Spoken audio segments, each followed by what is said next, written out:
Bonsoir à tous et bienvenue. Si vous nous rejoignez sur NCI, merci de suivre ce nouveau numéro de NCI 360, le magazine de la rédaction qui passe en revue l'actualité, qui décrypte toute l'actualité de la semaine. Au menu ce soir, la naissance du mouvement des générations capables MGC, proche de l'ex-première dame Simone Neive Gbagbo.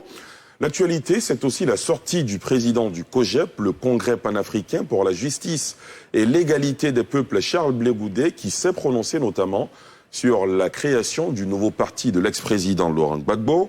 Enfin, nous évoquerons la situation en RHDP qui, selon plusieurs médias, sera marquée par une restructuration les jours à venir. Voilà pour le sommaire, en plateau avec moi pour décrypter cette actualité.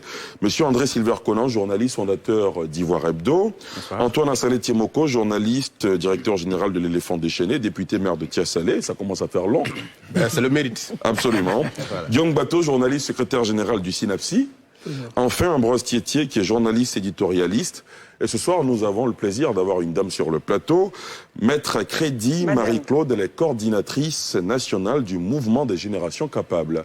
Bonsoir à tous et bienvenue. Bonsoir Ali. Bonsoir messieurs, bonsoir. Mais je voulais juste rectifier, c'est Madame Crédy. Madame Crédy Marie-Claude. Voilà. Très bien. En tout cas, merci d'avoir accepté notre invitation. Comme annoncé tout à l'heure, des milliers de partisans de Simone Gbagbo, banderoles et pancartes en main, étaient hier au Palais des Sports de Treichville pour la présentation du MGC, le mouvement des générations capables, un mouvement de soutien aux actions et à la vision de l'ex-première dame qui semble prendre ses distances avec le futur parti politique de l'ancien chef de l'État, Laurent Gbagbo. Les précisions de Pierre Dipomelin et Mathurin Badé, on en parle juste après. Les associations et mouvements de soutien à Simone Neive Gbagbo, épouse de l'ex-chef d'État Laurent Gbagbo, se sont mis en coalition pour donner naissance au MGC, Mouvement des générations capables. C'est au Palais des Sports de Treichville que ce mouvement ainsi que ses animateurs ont été présentés. Banderoles, pancartes, t-shirts, slogans, chants, dans une salle comble qui a vite pris l'ambiance d'un meeting politique. Les orateurs qui se succèdent au pupitre ne tarissent pas d'éloges à l'endroit de l'ex-première dame, présentée comme un modèle, une combattante et une femme d'expérience qui doit se frayer son propre chemin, loin des méandres du parti en gestation de son époux.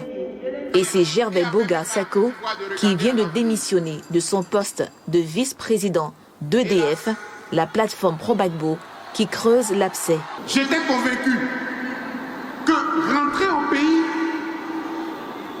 le président Gbagbo nous aiderait à réconcilier toute la Côte d'Ivoire, à réconcilier tous les Ivoiriens et à permettre à la Côte d'Ivoire de regarder à l'avenir. Malheureusement pour nous, en 10 ans de lutte, 10 ans de combat, dès l'atterrissage de cet avion, le 17 juin 2021, nos espoirs se sont effrités. On s'est dit que nous devons prendre nous-mêmes nos responsabilités. Nous devons prendre nos responsabilités. C'est pourquoi le mouvement des générations capables est né. L'ex-première dame